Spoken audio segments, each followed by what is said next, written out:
one thing that's different about European novels in particular.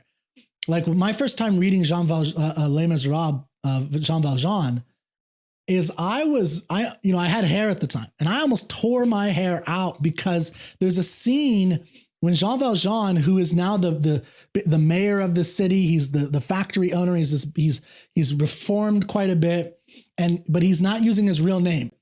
And there's this scene in this attic where he is just going back and forth, contemplating what's the moral thing to do. And it's like this reasoned essay on morality, basically.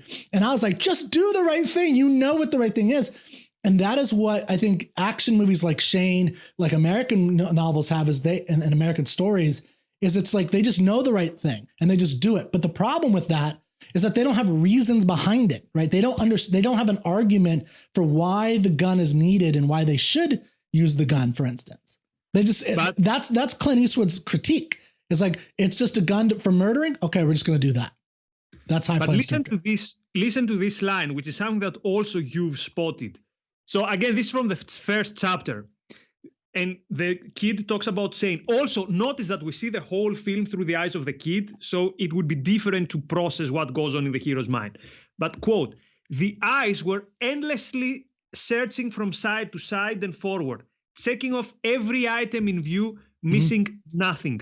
And this reminds me of how Rand describes Gold. His number one characteristic is the perceptiveness. At this apotheosis of the heroic, for me, brings me to the Randian universe. I mean, like I said, I think the action part of it, my whole point is there's the perception part of it, but the characters don't have a clear, articulated, conceptual awareness of the morality.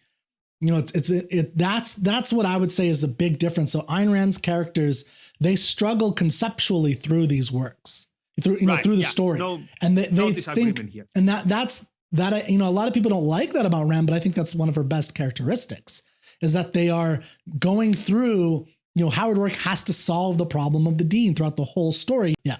So anyway, that's I agree with what you're saying about the hero, and there's a kind of sense with this hero, but he just doesn't have the fullness of an Ayn Rand character.